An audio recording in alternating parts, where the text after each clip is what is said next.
ወልድኪ ነፍሳተ ሶባራየኪ በእሳተ ኩነኔ ዘሃሙ ማርያም ትብሊ በንቲ አዎሙ። እውነት ምንጊዜም አንድ ሰው የሚናገራት 9 ውሸታሞች ሲጨነቁ ሲጠበቡባት የሚኖሩ ናት። ሌላው የእውነት ባህሪዋ ምንም 9ኙ ቢከዷት የሚመሰክርላት ቢያጥር በጊዜው ጊዜ የሚናገርላት ባይበዛ ነገር ግን ወቅት ጠብቃ በመፍካት እውነትነቷ ጥግ እንደሚደርስ አምና መሰረቷን አጽንታ የምትኖር ናት። ቅድስት ቤተክርስቲያናችን እውነት ናት። መሰረቷም እውነት ነው። ቀኖና ከእውነት ጋር አይጣላም። ቀኖና እውነትን አይደብቅም። ቀኖና ላልሆነ አገባብ መጠቀም በፍጹም ነውር ነው። መንግስታዊ ውሳኔን ሲኖዶሳዊ ወይም ደግሞ መንፈስ ቅዱስ የመራው ሐሳብ አድርጎ መውሰድ ቤተክርስቲያንን መካድ ነው። ትላንት ቅድስት ቤተክርስቲያንን ጥቁር ያለበሷት የሻሸመኔ ኦርቶዶክሳውያን እንዲሞቱ እንዲገደሉ ምክንያት የሆኑ ልዩ ተልእኮን በመቀበል በማስፈጸም ቅድስት ቤተክርስቲያንን የከዱ በቤተክርስቲያን ወንበር ላይ ከፍ ተደርገው ተሾመዋል። እውነቱ ይሄ ነው። ጊዜና ወቅትን ጠብቆ አምላካችን መድኃኒታችን ኢየሱስ ክርስቶስ የመሰረታት ያጸናት ቤቱን ያጸዳታል፣ ይጠብቃታል። ይህንን እናምናለን። ከአባቶቻችን ሸሽተን የምንሄድ ልጆች ባንሆንም እውነቱን ግን እውነት እያልን እንቀጥላለን። ኖር የተወደዳችሁ ከኢትዮጵያ ኦርቶዶክስ ተዋሕዶ ቤተክርስቲያን ሰበር መግለጫ እጃችን ላይ ደርሷል። ሙሉ መግለጫውን ወደ እናንተ እናደርሳለን። አብራችሁን ቆዩም። ከኢትዮጵያ ኦርቶዶክስ ተዋሕዶ ቤተክርስቲያን ቅዱስ ሲኖዶስ የተሰጠ መግለጫ።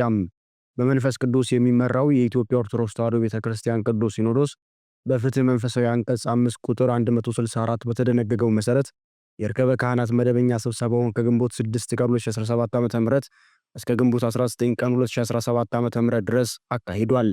የመንበረ ሐዋርያት ወራሽ የሆነው ቅዱስ ሲኖዶስ ለቤተ ክርስቲያናችን አንድነትና እድገት፣ ለሀገር ሰላምና መረጋጋት፣ ለሐዋርያዊ ተልእኮ መስፋፋትና ለመንፈሳዊ ልዕልና ልዩ ትኩረት በመስጠት አስፈላጊ ውሳኔዎችንም አስተላልፏል።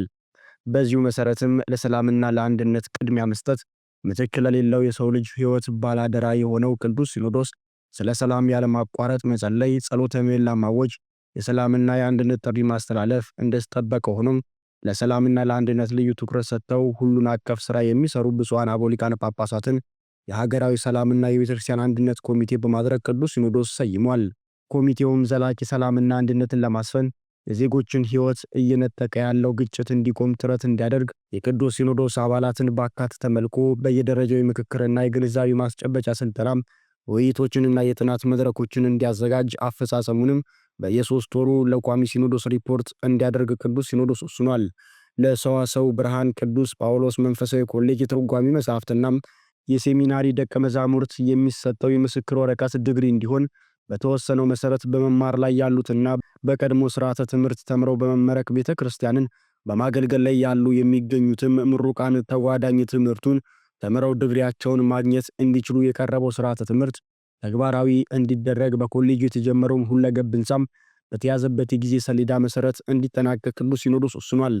በገዳማት አስተዳደር መምሪያ አስፈጻሚነት የተደረገው የአንድነት ገዳማት ሀገር አቀፍ የምክክር ጉባኤ በየዓመቱ እንዲካሄድና የአቋም መግለጫውም ላይ የቀረቡት ሐሳቦች በመንበረ ፓትርያርክ ጠቅላይ ጽሕፈት ቤት በኩልም እየታዩ በቅደም ተከተል እንዲፈጸሙ ቅዱስ ሲኖዶስ ውሳኔ አስተላልፏል።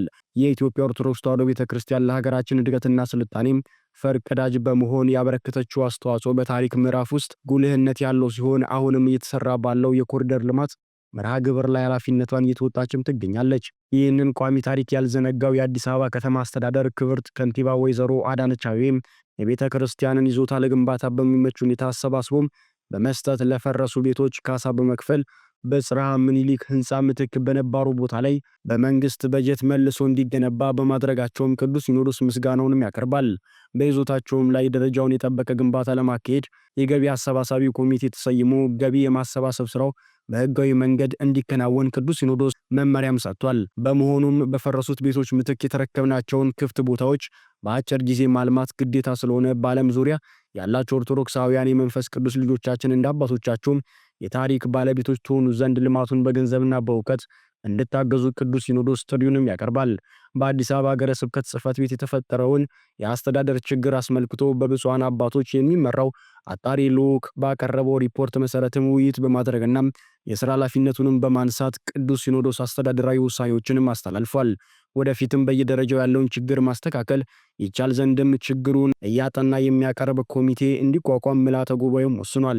ዝክረ ኒቅያ በሚል መሪ ቃል ከመላው ሀገራችን በተወከሉ የምስክር ጉባኤ ቤቶች መምህራን በተካሄደው ጉባኤና የጥናት ውይይት የቀረበው ምክረ ሐሳብ እጅግ የሚጠቅም የሊቃውንት ድምፅ በመሆኑ በነገረ ማርያም፣ በነገረ ክርስቶስና በሌሎችም አስተምህሮች ዙሪያ የተሰጡት ሐሳቦች የቅዱሳን መጻሕፍት ትርጓሜ መሰረት በማድረግ ተብራርቶና ተስተካክሎ የጎደለው ሞልቶም የጠመመው ተቃንቶ በሊቃውንት ጉባኤ በኩል በመጽሐፍ መልክ እንዲታተም በሚዲያ ሊተላለፍ የሚገባ አስተምሮ ደግሞ በሊቃውንት ጉባኤ ብቻ እንዲተላለፍ የሊቃውንት ጉባኤውን በተሟላ የሰው ኃይልና በጀት ተጠናክሮ እንዲደራጅ ሀገር አቀፍ ጉባኤም በዓመት 2 ጊዜ እንዲደረግና የጉባኤ መዋቅር በየአህጉረ ስብከቱ እንዲጠናከር ቅዱስ ሲኖዶስ ወስኗል።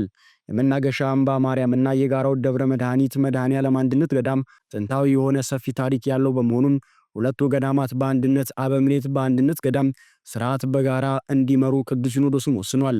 በቅድስት ሀገር ኢየሩሳሌም የኢትዮጵያ ኦርቶዶክስ ተዋሕዶ ቤተክርስቲያን ገዳም መነኮሳትን ከመላክ ጀምሮ በአስተዳደራዊና ቀኖናዊ አሰራር ክፍተት ምክንያት የተከሰቱ ችግሮችን በማረምና ሊቀ ጳጳሱን በማዘዋወር ማዕከላዊ መዋቅር እንዲጠበቅ ቅዱስ ሲኖዶስ የወሰነ ሲሆን ነባሩ መተዳደሪያ ደንብም ተሻሽሎ እንዲቀርብም በብፁዓን ሊቃነ ጳጳሳት የሚመራ ኮሚቴ ሰይሟል። የኢትዮጵያ ኦርቶዶክስ ተዋሕዶ ቤተክርስቲያን በሕገ ልቦና፣ በሕገ ኦሪትና በሕገ ወንጌል ያገኘችውን ዶግማዊ፣ ቀኖናዊና ትውፊታዊ ሀብቶቿም የሕግ ጥበቃና ከለላ አግኝተው ሃይማኖታዊ፣ ታሪካዊና ሁለንተናዊ ይዘታቸውን ሳይለቁ ተከብረውና ተጠብቀው ለትውልድ እንዲተላለፉም ቅዱስ ሲኖዶስ ውሳኔም ሰጥቷል።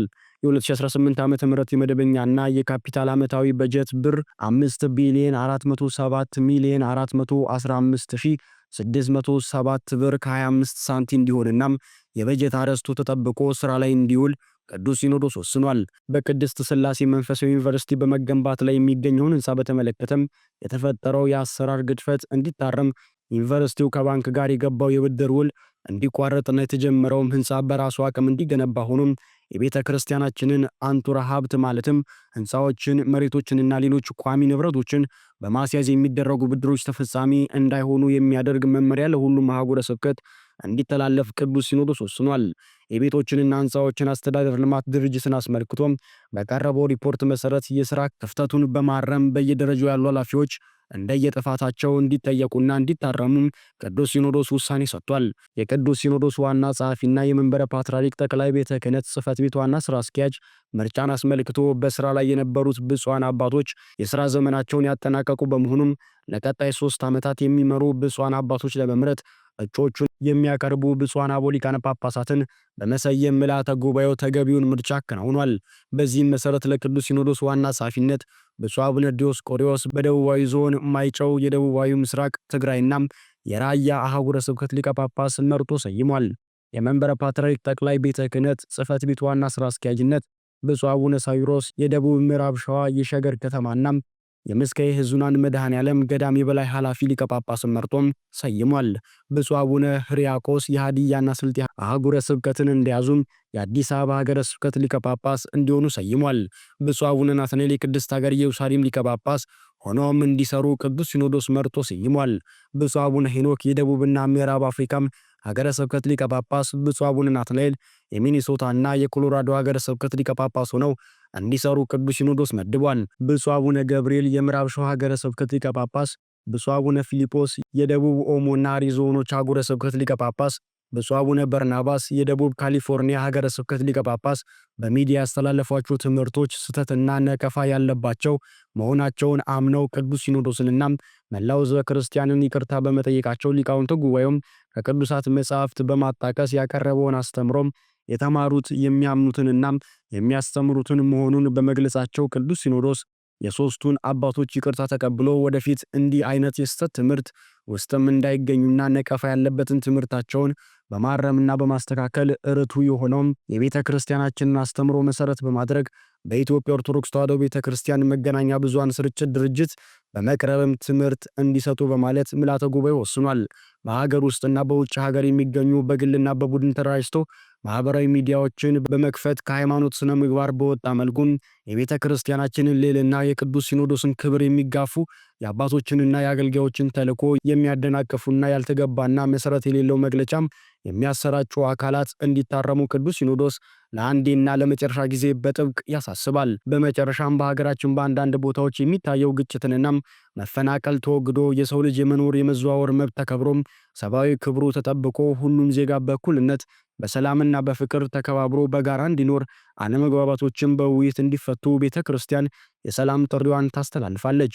ግጭት፣ ጥላቻና ደም መፋሰስ አካል ከማጉደልና ንብረት ከማጥፋት በቀር የሚያመጡት ክብርና ዘላቂ ሰላም ስለሌለም ልጆቻችን ችግሮችን በሰላማዊ መንገድ እንዲፈቱም ቅዱስ ሲኖዶስ ደጋግሞ ጥሪውን በማቅረብ በመላው ዓለም ጦርነት ባለባቸው ሀገራት ሁሉ ሰላምና እርቅ እንዲሰፍን በመጸለይ ቅዱስ ሲኖዶስ ግንቦት 20 ቀን 2017 ዓ.ም ዓመታዊ ጉባኤውን በጸሎት አጠናቋል። እግዚአብሔር አምላክ ኢትዮጵያንና ሕዝቦቿን ይባርክ። አባ ማትያስ ቀዳማዊ ፓትርያርክ ርዕሳነ ሊቃነ ጳጳሳት ዘኢትዮጵያ ሊቀ ጳጳስ ዘአክሱም ወዕጨጌ ዘመንበረ ተክለ ሃይማኖት ግንቦት 20 ቀን 2017 ዓ.ም አዲስ አበባ ኢትዮጵያም። የተወደዳችሁ የኖር ተከታታዮቻችን የቅዱስ ሲኖዶስ የማጠቃለያና ሙሉ መግለጫ ይህንን ይመስላል። በሌሎች መረጃዎችና መርሃ ግብሮች ዳግም እስከምንገናኝ ድረስ ለዛሬው እዚህ ጋር አበቃን። ሰዎች ገንዘብና ስልጣን ሲያገኙ ዛሬ በተመለሰው ቤተክርስቲያን ጠላት ሲያገኙ ብቻ አይደለም ቤተክርስቲያንን ከሚሸጧት ብዙ አገልጋዮች መካከል ቀላል የማይባሉት ምክንያታቸው ምንድነው? ገንዘብና ስልጣን ፍለጋ ነው። ጠላት ደግሞ ይሄንን ስለሚያውቅ ስልጣን ወይ ገንዘብ ባፍ ያጎርስና ያዘጋል አፍህን። ቅዱስ ፊቅጦር አድጎ የሰራዊት አለቃ ሲሆን አብሮ ምን ጀመረ? ለየት ያለ ገድል ጀመረ። ስልጣን፣ ገንዘብ፣ ዝና የመሳሰለው ነገር ሲመጣ አብሮ የጀመረው ነገር ምንድነው? መንፈሳዊ ገድል። ራሱን ከስጋ ከለከለ። ስጋ አይበላም፣ ወይን ጠጅ አይጠጣም፣ የሚያሰክር ነገር አይቀምስም። ውሎ አንድ ማዕድ ብቻ ነው የሚቀምስ። አንደኛው ይሄ ነው። ይሄ የግሉ የራሱ ክርስትና ነው። ቀጥሎ ምን ያደርጋል? ሁልጊዜም ከስራ ከዚህ ከመደበኛ ከመንግስታዊ ስራው እንደወጣ ነዳያንን ይመግባል። የታሰሩ ሰዎችን ሄዶ እግራቸውን ያጥባል። እንግዲህ አስቡ። ቅዱስ ፊቅጦርን ለየት የሚያደርገው ነገር ምን እንደሆነ እንድናቅ ትምህርትም እንዲሆነን ነው። አስባችሁታል?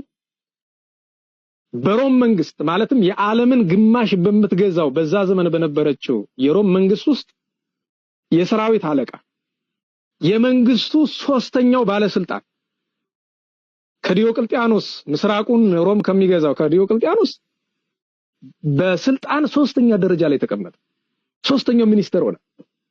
የፈለገውን ማዘዝ የሚችል ሰው፣ በየመንገዱ የሚሰገድለት ሰው ነው። ነገር ግን ወይን አይጠጣም፣ ስጋም አይበላም፣ ውሎ አድማ አንድ ማዕድ ብቻ ነው የሚቀምሰው። ጸሎት ተግቶ ነው የሚያድር። ነዳያንን ይመግባል። እስረኞችን እየሄደ እግራቸውን ያጥባል፣ አካላቸውን ይንከባከባል። ልክ ዛሬ ወንድማችን ብንያም እንደሚያደርገው አይነት ደግነት ማለት ነው። እንደዚህ ያደርግ ነበር። እንዲህ ያደረገ ዓመታት አለፉ። ዲዮቅልጥያኖስ ካደ። ብዙ ችግር ተፈጠረ። አመጽ አመጣ። በዚህ ጊዜ ቅዱስ ፊቅጦር የመጀመሪያ ጠቡ የነበረ ለጣዖት መስገድ ሲጀምር መጀመሪያ የተጣላ ከገዛ አባቱ ጋር ነው። ለምን? አባቱ ጣዖት አምላኪ ነው። ጌታችን ከኔ ይልቅ አባቱን እናቱን የሚወድ ለኔ አይገባውም ያለውን ቃል አስታውሶ አባቱን ገሰጸው፣ መከረው። አልሰማው አለ። ተጣሉ። የጣዖት ደብዳቤ መጥቶ ለጣዖት ስገዱ የሚለው ደብዳቤ ሲነበብ ተበሳጭቶ ቆሻሻ ይሄ ያላለ ሰዎች የተጸዳዱበትን ቆሻሻ ሰብስቦ ወስዶ አጵሎን ከሚባለው ጣዖት ከላይ በመሰላል ወጥቶ ካናቱ ላይ የደፋበት። ለምን ይመስልሃል? ወንድ እናቱ የወለደችው ነው። ክርስቲያን ይላል። ይሄ ነው። ስለ ክርስቶስ ፍቅር ቀናኢ ነበር። እንዲህ ያደረገ ተገዳደረው። ኋላ ታሪኩ ብዙ ነው። ዲዮቅልጥያኖስ አስቀርበው። ዲዮቅልጥያኖስ አስቀርቦ ይኸውልህ እኔ እወድሃለሁ፣ ስልጣንም እጨምርልሃለሁ፣ በመንግስት የሶስተኛውን ከሆነ ሁለተኛ አደርግሃለሁ፣ አትቸገር፣ ግን አለ ለጣዖት ስገድ የፈለከውን ልስጥህ ብለው አለው። ያንተ ስልጣን ያንተ ገንዘብ ካንተና ከአባትህ ከዲያብሎስ ጋር ገደል ይግባ ብሎ የነበረውን ነገር በሙሉ ይሄ መታጠቂያው ምኑን አውልቆ ወረወረለት። አባቱ ተበሳጭቶ ከነህይወቱ ጉድጓድ ውስጥ ቀበረው። የገዛ አባቱ እንደገና